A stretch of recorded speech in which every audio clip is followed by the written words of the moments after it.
The next speaker is a friend of mine. We got to know each other at ASA ASA Summit several years ago. He's unique in this industry in that he's not in the industry. He's actually a professor and chair of the Department of English at University of Florida in Gainesville. So what he brings is a different perspective on things, and yet he's passionate about angling. He is the co-owner of Inventive Fishing LLC, host of the Fishing Professor Rodcast, he calls it. Wrote a book called Fishing Gone, Saving the Ocean Through Sport Fishing. Contributing editor at Florida Sportsman Magazine. And what he's going to talk about today is artificial intelligence as it relates to the sport fishing industry. Artificial intelligence is something that is in the news almost daily. It's inevitable that we're all going to run into it in one form or another in our lives. And Sid Dobrin is going to come up here and talk about how it relates to your businesses here in the sport fishing industry. So with that, Sid, why don't you come up and inform us a little bit about what our futures are going to look like. Yeah.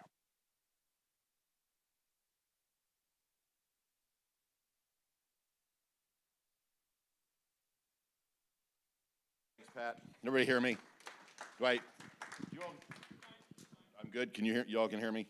I tend to be very loud. Most people say take the mic away from Sid. So thank you all for taking the opportunity being here. I appreciate the invitation from Pat. I've been sitting, I was listening to Eric and Justin, and I completely want to revise what I'm going to say.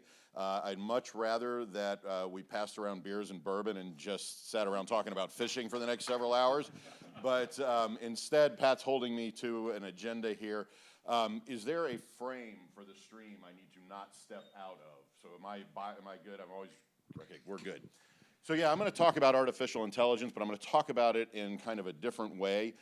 Some of you heard me speak at ASA Summit about artificial intelligence in October. Some of you may have heard me talk about artificial intelligence at ICAST this past summer. So for those of you who have heard me speak before, you'll see some of the same material, but not all of the same material. One of the most important things my dad taught me was that you actually don't need new material, you just need new audiences. But since this is a hybrid audience, you're going to get a little bit of both. So in listening to Justin and listening to Eric and thinking about this industry and thinking about what various aspects of the industry does in terms of where artificial intelligence is going to have a play, I'm only going to be able to talk about the tip of the iceberg, right? I love getting these invitations to come speak. I've given over 45 talks around the world about artificial intelligence in the last year, and you get an invitation from someone like Pat who says, hey, come talk about artificial intelligence and recreational fishing and the fishing industry and professional angling. Oh, and can you wrap that up in about 45 minutes? This is a massive subject. And not only are we tip of the iceberg, but we're going to be the tip of the iceberg today. So what my objective here is really to sort of generate your own conversation, to get you thinking about where this conversation is going. Now, since my summit talk, I will tell you that particularly from the manufacturing side of things, from the marketing side of things, I've had multiple requests to come speak at various companies about how AI can integrate into R&D, into marketing, into distribution. So I'm already having a lot of those conversations inside of the industry. So I've been thinking a lot about an audience like this that's focused on that professional level of guiding, of tournaments, and the sorts of things that the population tied to this organization does. Now, I always show this video before I give the talks about AI to sort of set the tenor for how I'm thinking about AI. There's no audio here. It's a very short video, but I'm going to let that run just to set the tone.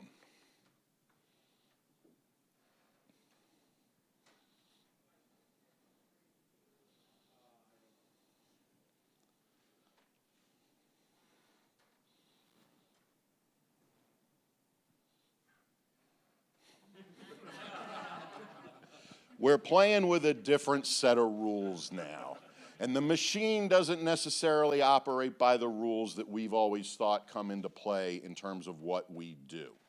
Now, what's interesting about recreational fishing, about professional fishing, is we operate with this very bizarre kind of myth that fishing brings us back to nature, that fishing is how we escape the technological world, and that when we bring our clients out or when we sell a lure, that what we're doing is helping our customers, our clients, get back to nature. But the fact of the matter is, this is one of the most high-tech industries that you can absolutely imagine. Pat keeps talking about forward-facing sonar and the problems we're facing with that right now, or the conversations we're facing with that. But the fact of the matter is, this industry has been a high-tech industry since the outset. In fact, the only reason that we're even here is because back in those Jane Juliana Barnes days and Isaac Walton days, which are really tech manuals about how to build equipment, we've been a technologically driven industry.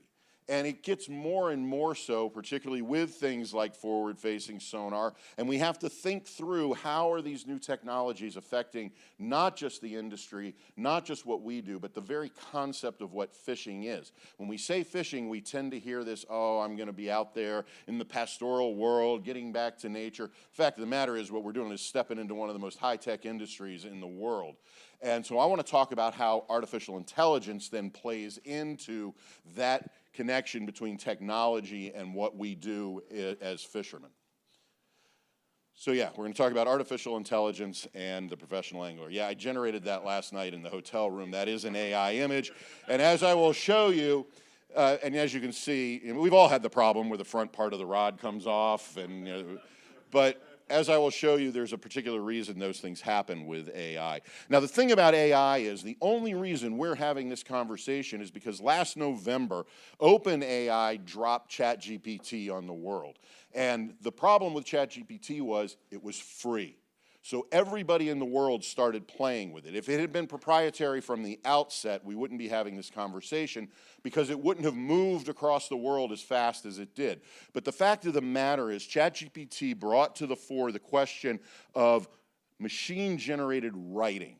Now, I'm a writing scholar. That's what I do at UF, so I find that very fascinating, that writing has become the proving ground for AI in a lot of places, and we're seeing that in the conversations about how media, not just in this industry, but media across the world, have been using AI. The fact of the matter is, media has been using AI generators for more than a decade now. A lot of the content that you read on major news channels have been AI generated. You may have seen recently a story on ESPN where they're having to pull back the amount of AI content they're doing because it was getting high school football scores wrong.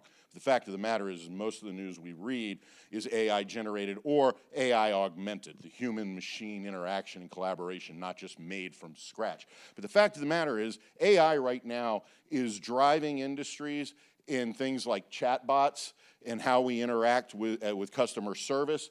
It's driving mathematics because it's much faster and much more accurate than humans are. It's also driving music. My son is he's a sophomore at the University of Colorado in the bass studio working in music composition, and a large part of his curriculum now is learning how AI drives writing music.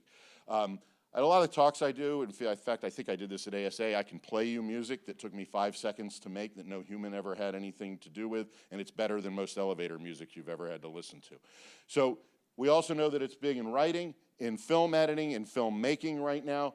It's also very big in coding. It is faster in coding than any one human coder can be.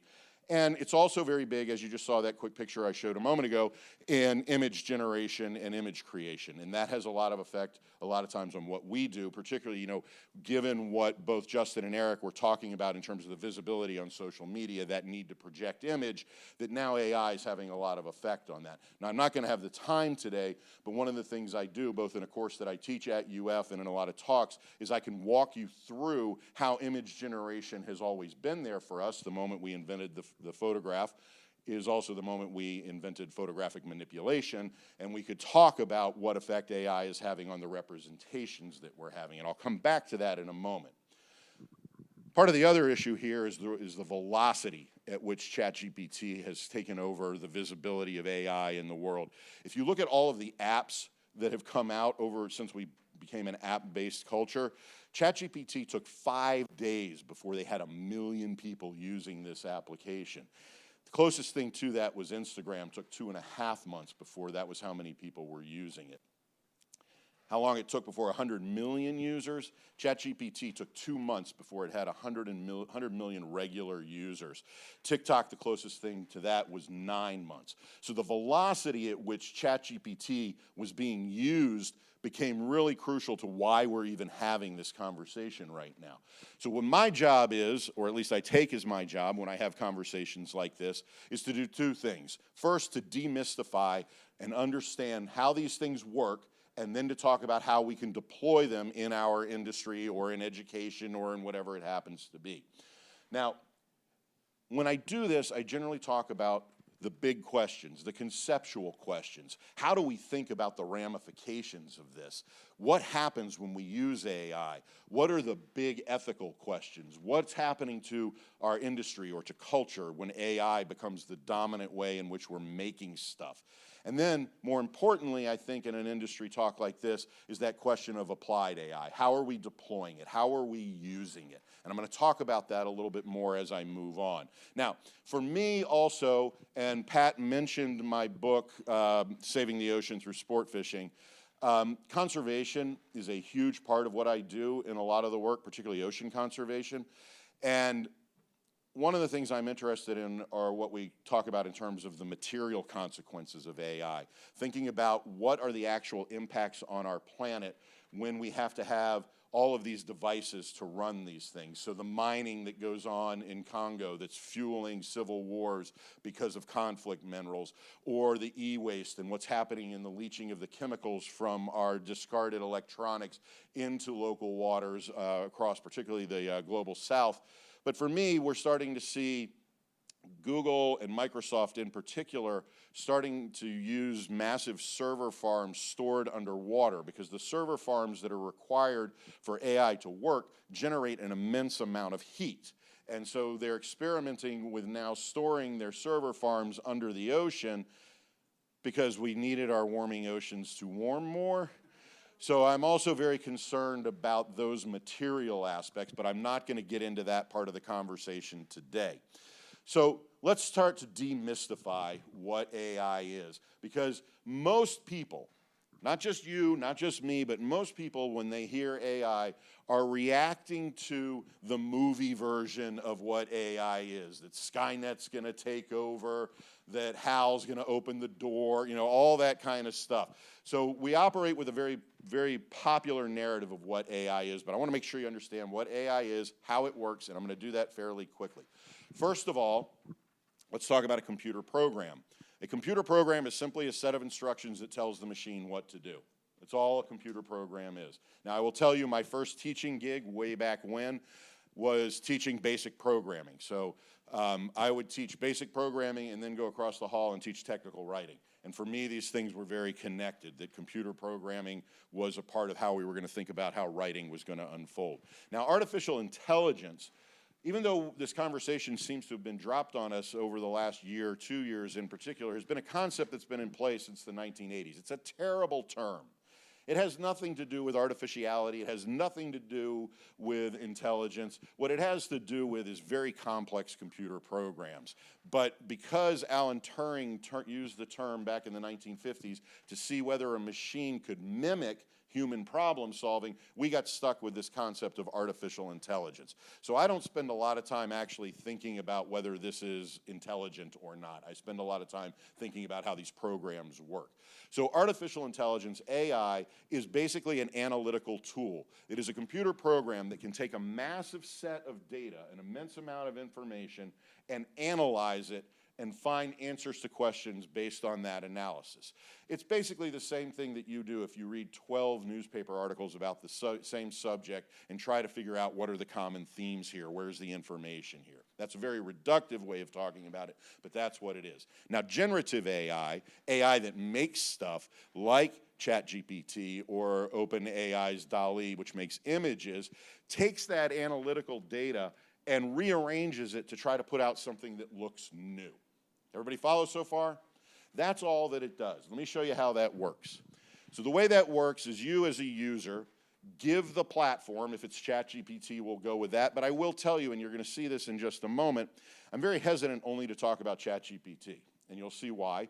ChatGPT became the conversation. It's becoming the Jell-O, Xerox, Band-Aid name that we're using for Gen AI because it was free. Fact of the matter is that there are about 1,000 new platforms a week coming out that do various kinds of generative things that will make code, will make pictures, will make videos, all those other things. So the prompt is what we ask the platform to do. Write me an essay about, we'll go with Pat's idea here, write me an essay about forward-facing sonar, okay? So what the AI then does is the AI can only work with the data it has. So it takes this data set, and here I've got it in a black box because we all have this conversation about we don't know what it's doing. It's operating in a black box. It's not actually true. We developed the algorithms. We know exactly what it's doing in there. It's just deeply complex. So it goes through the data there. It scrubs the data, and what it looks for is recurring patterns. How many times does the same idea come up? And those ideas that come up the most frequently rise to the top of its data set, and then what it does is it outputs what you've asked for based on the pattern. And I'll show you specifically how this works. Just follow with me. The problem here, of course, is there's a lot of other information outside of this box that it never gets to account for. Because first of all, it has to be in the data set. Now, what's ChatGPT's data set? The internet, right? So already with ChatGPT, we're starting with a massive problem.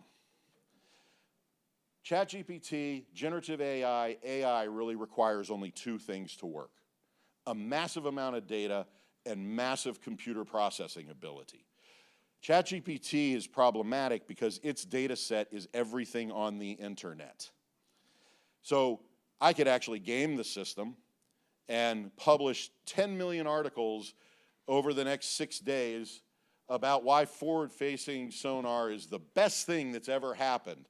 And then if I go back to ChatGPT and say, write an essay about forward-facing sonar, because that pattern has been increased more recently, what's it going to tell me?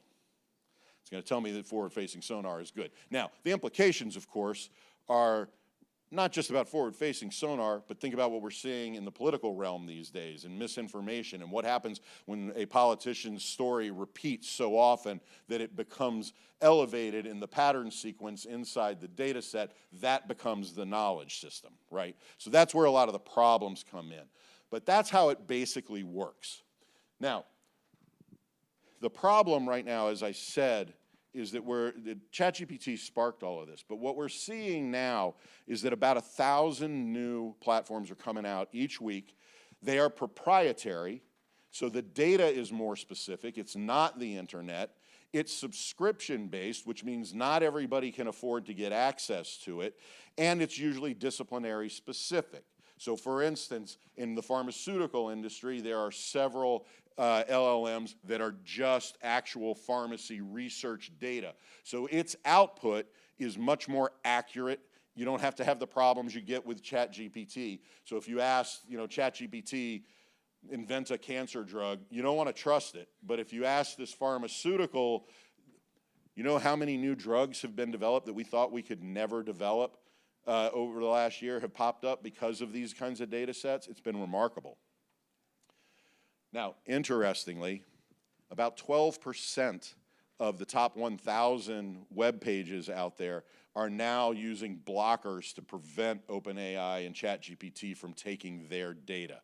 So we're also seeing now that LLM, that large language model of the internet, is starting to shrink for ChatGPT because companies don't want their data to be part of that free distribution that ChatGPT offers. And that number is increasing every single day.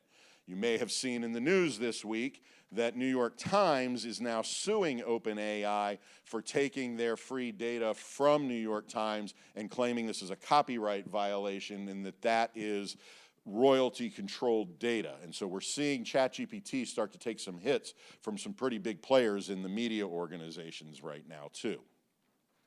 Now imagine in the fishing industry, what would happen if we created an LLM based on, say, the IGFA library across the other coast, and the kinds of data we could pull from a digitized version of just fishing information, right? Now we wouldn't have to rely on ChatGPT making up stuff about fishing based on whatever it has on the internet.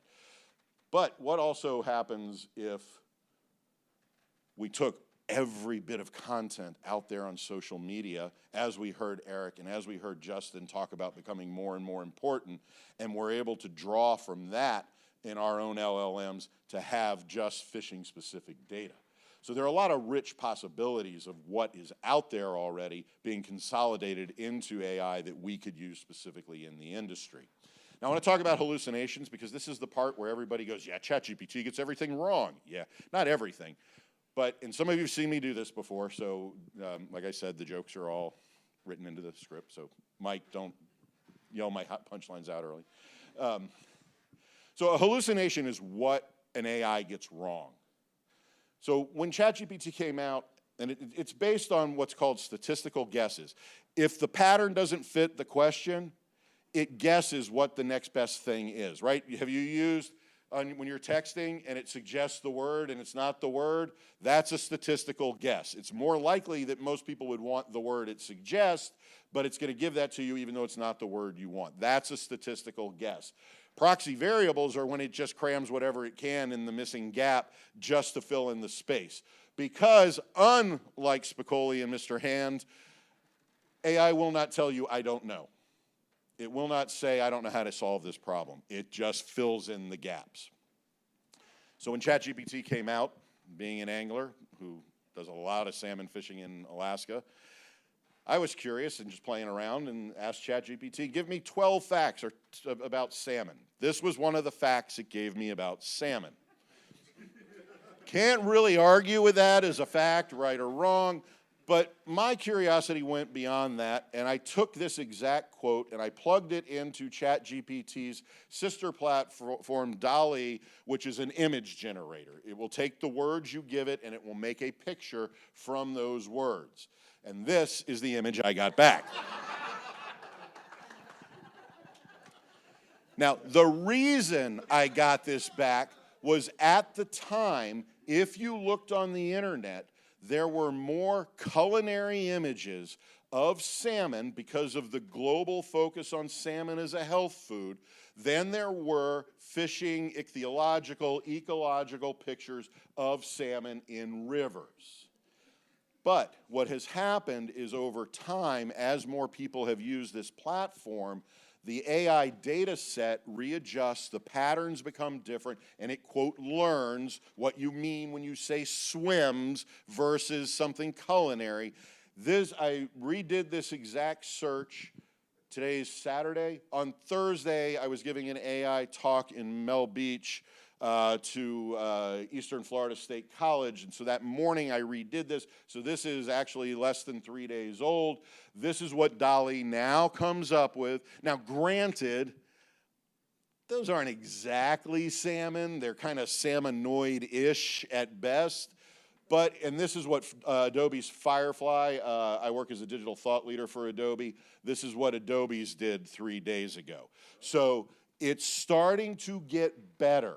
So a lot of the criticisms we've heard about content generation from ChatGPT are starting to smooth out. And part of the problem is our own reactions to it's wrong, it's wrong, it's wrong, are always very proximal. They're very related to me right now, rather than thinking about how these things are going to develop and evolve and what is it going to give us 2-3 years down the road kind of thing. So now you've seen the hallucination, you've seen how it picks the bigger pattern, how it fills in the gaps with those kinds of things. And what we've learned from this is that a picture is no longer worth 1,000 words. It's worth however many words it takes you to get the picture back that you want. Anybody see this in April? This photograph won Sony's World Photograph Competition, first place. Nope. It is a DALL-E generated AI image. And the guy who made it, the second it came out, said, nope, sorry, retract that. I did it as a cheeky monkey. I wanted to see if the world's leading photographic experts could tell the difference between AI and photography. You can't. Now, like I said, I give a lot of lectures on, that's really been true since we started photography.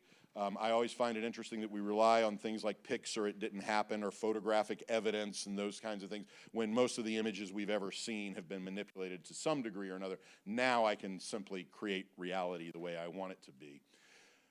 So for an industry like ours, and we heard Eric talk about this, and we specifically heard Justin talk about this, there is that notion of authenticity, that I'm providing a real experience, that my social media is providing an accurate representation of fishing and of the fishing world. So what do we do with that then? Because in my own social media, can't tell you the number of times that I've sat there with a data set of stock images. And anybody who's making content in fishing is using stock images. I continue to point out to ASA that one of the pictures they have on their webpage has been used over 13,000 times on other web pages as well. Liz and I used to argue about this all the time. But what now then with this AI can we do in terms of representing the authenticity of this back to nature industry that we operate in? I would demo for you, and I've done this plenty of times, of taking a picture of my son in his boat with a fishing rod on a little lake where we have a family house, and I can make it look like that he's out on deep sea fishing in that little boat in less than 3 seconds. And you cannot tell that it's not real. So let's talk about how we're going to deploy this as professional anglers. And I don't mean just images and I don't mean just writing, but the very concept of this. Now, the first thing is I have to mention that I said I wasn't going to make any promises about AI, predictions about AI. I'm going to make one prediction. Those of you in the industry will understand this. 15 years ago, none of us would have assumed we would need something called a social media marketing manager, or that we ourselves would have to be marketing our industry through something called social media. My prediction across all industry is that prompt engineers are going to be the next thing we're all going to need. Because the thing about generative AI is it's only going to give you back what you ask for. And so you have to know the nuance of what to ask in order to get back what you want. So prompt engineering and then prompt whispering, which is really, really detailed prompt writing, is what comes next. And like I said, I'm already having lots of conversations with companies in the industry about how this is playing out in manufacturing, in R&D, and those sorts of things. So let's talk about deployment. First of all, look, for guides and tournament folk, these AI technologies stand to really enhance your services, to improve success rates, and I'll show you how, and provide personalized and enjoyable experiences for your clients. Okay, it sounds kind of cliche and catch, but it does. There's the possibility that this can really help. I'm going to show you some ideas about this. So first of all, what we have to recognize from the conservation side and from the policy side of things is that AI-driven research is starting to dominate research in any kind of field, and we have to be ready to recognize that AI-driven research is going to affect fisheries management, and it's going to impact the policies and the laws that are going to affect how, where, and when we can fish. Now, as a Florida guy, I can't tell you how many times, and I know what the reactions are, that when somebody says, yeah, NOAA says we can't do this anymore. And everybody, yeah, am I dead? Keep it here. Like I said, most people take it away from me because I'm already loud. Not an action I'm used to. No muscle memory here whatsoever. But it's going to affect the data that's going to affect the laws and the rules that impact what we do. That's an inevitability. We're already seeing it. We're specifically seeing it in a lot of the research that I'm working with in terms of things like illegal harvest, industrial fishing, what's going on in the North China Sea, in Indonesia, and those kinds of things. And you better believe that NOAA, which is a data gathering master, is going to figure out, how they're going to be using this as well. But as you should have already picked up on, your content generation can be greatly improved using AI. Now, I want to be clear because I talk about responsible use. I'm not talking about turning over AI to do your content for you. You do that, you're out of your mind, you're going to have all the problems that everybody talks about. We need to think about AI as augmenting what we already do, human-machine interaction, right? Remember I'm looking around the room. I don't want to be ageist here. So I'll ask Pat, because he's already told us he's old. You remember back in the 1970s when we had that big argument in the automotive industry about the robots are going to take my job, and the union was terrified about what was going to happen to the automotive industry? What has actually happened to the automotive industry in the human-machine collaboration? Way more efficient, better cars. The workers have had to adjust, yes, and union auto workers do very different things than they did in the 1970s, but it was a massive improvement to that industry. So that's, again, the proximal resistance. You know, what's it going to do to me right now? I don't know anything about AI, but the content generation is going to become much better for you, because you can do things like schedule stuff to go out rather than having to every day, crap, I got to post, crap, I got to post, that you can actually schedule this out months, years in advance. One of the things I've been working on my own project is going to Shutterstock stock imagery and using those images to create customized images of my own fishing and my own stuff, and then dumping it into an AI that will distribute on the calendar I set. So I don't have to do it every day. I've got the machine enhancing that. So with the automotive industry, I want you to think about all of this as a enhancement, an augmentation to what you do, not a replacement for what you do. And we can make video, we can make image, we can make text, we can make audio. Be aware of the hallucinations there too. Don't check everything. You've still got to check everything. So in terms of design, you can design your logos, you can design your shirts, all of it, blink of an eye now. Yeah, there's a lot of argument about labor there. What are we doing to graphic artists, those kinds of things? There's going to be an adjustment period here. But let's talk about customer interaction. Now, I work with a lot of guides. I fish with a lot of guides particularly when I'm traveling. I don't have my own boat there. And a lot of times I call a guide.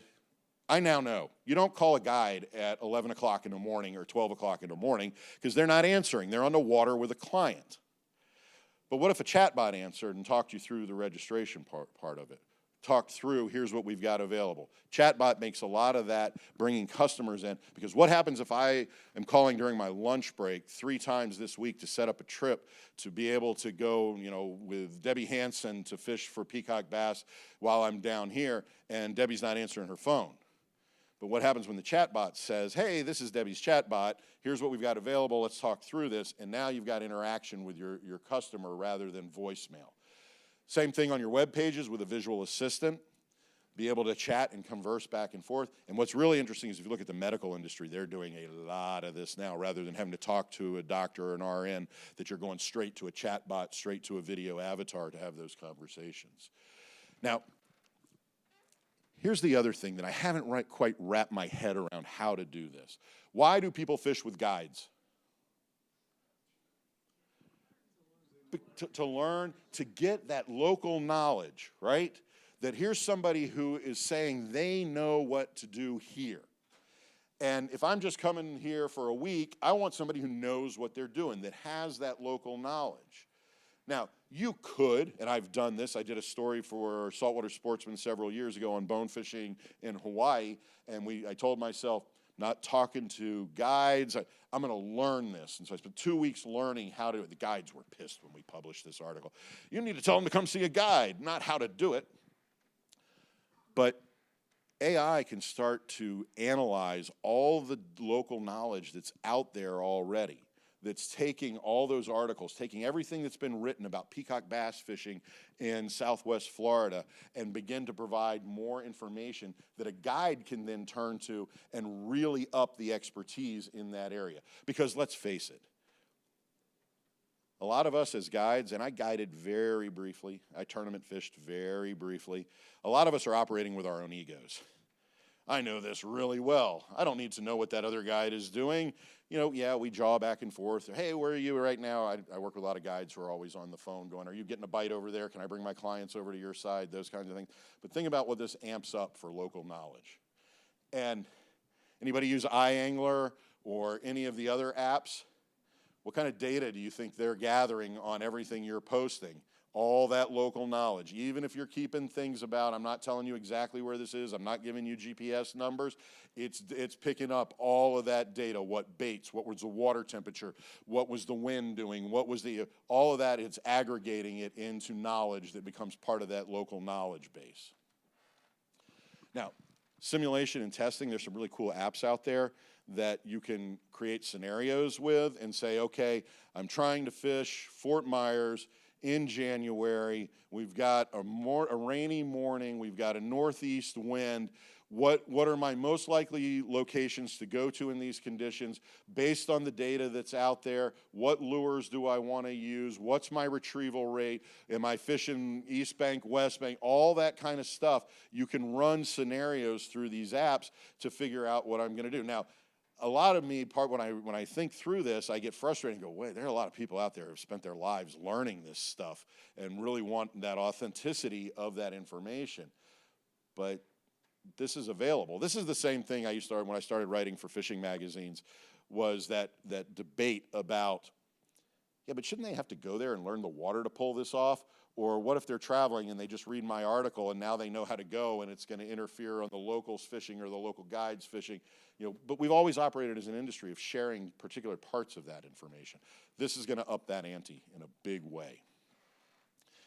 And again, I've got iAngler up here, and I don't mean to just pick on them because there are a lot of other apps out there that are doing this, that are taking historical data. How many people have fished this lake? What were the weather patterns at the time they were fishing, and what were the water conditions? And they can start to predict fish locations. Take this, pair it with your forward-facing sonar. Wow. My efficiency rates are going to skyrocket. By the way, the World Economic Forum predicts that over the next 5 years, productivity and efficiency are going to increase by 40% globally. In 5 years, I've seen some predictions that say in the next 2 years, our productivity is going to increase by 40%. Now, I would love to increase my fishing productivity by 40%, but I also wonder about the labor. Does that mean that if I'm 40% more productive in the time I work, do I get 40% of my time back, or am I going to get paid more? So there are a lot of interesting other kinds of problematic questions about what we do. But this is going to improve fishing success because you're going to know more. The patterns, those repeated patterns, are going to be more flagrantly displayed. Bait and lure selection. Take all of your local knowledge and then take everybody who's ever posted any information on the internet about where they were fishing, what they were using, and augment all that together and let AI analyze it. And now all of a sudden, the jump rates and what's effective is going to continue to skyrocket. I was a big fan, still am a big fan of Flip Pallet and what he did on Walker's Cay. And one of the things that I always loved about his show is he would never show you what he was using. Used to drive me crazy. I'd pause the VCR trying to figure out what rod, he would never show you because he wasn't the product guy. But all that YouTube, all that stuff, all the stuff I do on social media is all about product, right? Now with that out there, when I say, yeah, I really like my Shimano Nazki as a travel reel, bang, that goes into these data sets that says if you're going to Oahu to fish for bonefish, here's a recommended reel, right? So all that local knowledge is going to start spinning and increasing. What happens when you can account for water temperature over the last 10 years and what you're seeing when you hit the water, the fish that are there, increases and decreases in fish species. I fished Cedar Key quite a bit, and for a long time working with FWC, we had this imaginary line down at Crystal River that the snook were always below that line. And then when we started looking at the data, we find now that the snook populations, because of water temperatures, have moved all the way up around Big Bend. And the commercial netters are now pulling 1,400, 1,500 line-siders out with their net draws now that we never saw. We take that data and we add this, and now I know as an angler where I need to go for snook during the season because of water temperatures. So let's talk about running the guide business. It also allows you to start to personalize your guide business. Most of you will probably have repeat customers, and you know what the person likes. You know where they like to go. You know what you can say to them, what you can't say to them. But as you start to aggregate that over time, this can become much more specific to, hey, you've got the Johnson family going out this week. We're looking at this weather prediction. They're really not keen on just fishing lee side in the wind. Why don't you try here, here, and here? And so now you've got an advisor that you can build as well. All of this is not speculative. This stuff is out there now that you can use these things for. They're not free, and there is a learning curve, but it's out there. Automated booking and scheduling. I know a lot of you on your web pages have automated booking and scheduling, but what happens when you upgrade all of that? Then the AI can help you sort of as a digital assistant to help you with that. And then, of course, social media marketing insights. I use a lot of analytics to look at what region are people looking at my stuff. And if I see a bump, an increase, so if I did one of my podcasts, so Captain Scott will be on season 2 of the podcast coming out soon. And if we went through the interview that we did, the conversation that we had, and I find out information about that I had more people from Tennessee, obviously, watching that podcast because she was on it, and I look at the analytics of where my viewers, my listeners are coming from. Now I know, okay, if I want to talk about Tennessee, these are the kinds of things we talked about. I'm going to gear my next conversation to that audience very specifically toward that. So you can gear that personalized marketing also, and we see that. You know, if I look up St. Croix rods on Google, and then for the next month, every ad that pops up, you know, I get Jesse sitting there waving at me, basically. But so a lot of marketing insights can play out from these analytics too. Now, I always focus on this, and we're getting toward the end here. Ultimately, this is about your integrity and what you want to project and what you don't want to project. I focus on responsible use, the ethical use of this stuff. There's not a technology on this planet that cannot be used for nefarious purposes. I guarantee you that whoever invented the silk necktie never imagined in their R&D moment of how many people were going to be strangled by silk neckties over time. So we have to always take into consideration that these tools can be used nefariously. You know, interesting question we're having about you know, forward-facing sonar these days as well. So I do focus on responsible use as well. The no-code landscape, and these are just a handful of the apps that are out there, is growing. Like I said, 1,000 new apps a week. Everybody wants to get in on this. So these are becoming very, very specific. Just the sheer numbers of forms, tracking things like your own productivity, automated web builders. You want to do, I love educational videos on YouTube. You can design entire online courses using AI to teach whatever it is about fishing, business applications, chat bots, whatever it is you want to do, they're already out there. And some of them can be expensive. I'm not going to lie, it is a business, this is an industry, but they are out there. There are also web pages out there that are just updated regularly with lists of what apps you can use to do different things. I use Google Alerts to alert me when stuff comes up, particularly in my research about industrial harvest and what's going on globally, that will alert me to certain things. So you could set it, for instance, updates to NOAA regulations, and it will tell you when news comes out about those things. Because I think most of us, we have our standard news input sites that we go through. My morning, every morning, is a half hour laying in bed, going through I got to check ESPN first, then I got to read all the news. But we can create aggregate sites for ourselves that will turn everything out. So these are sites that lead you to those kinds of conversations. So I'm going to stop there. Thank you for listening to me ramble. I could go on for hours and hours and hours. I would have loved to have told a lot more actual fishing stories. Justin got me in that mood this morning. And if you want to get in touch with me, and I don't know why that slide stretched like that, but you can get me at sid@inventiveFishing.com. Love to continue the conversation. I don't know where we are time-wise. If we have time, we got some questions, so let's do some quick Q&A. But don't think of that Q&A as the only time. I will be here if you want to talk to me. I make an excellent high-paid consultant, and but I'd love to continue the conversation. So thank you all very much.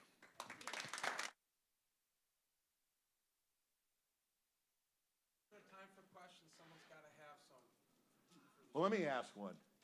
How many of you are worried, scared, concerned, confused? Because that's where most of our questions come from. Is I don't get this, I don't know this, I don't know what to do with this. You know what? I tell every audience that I talk.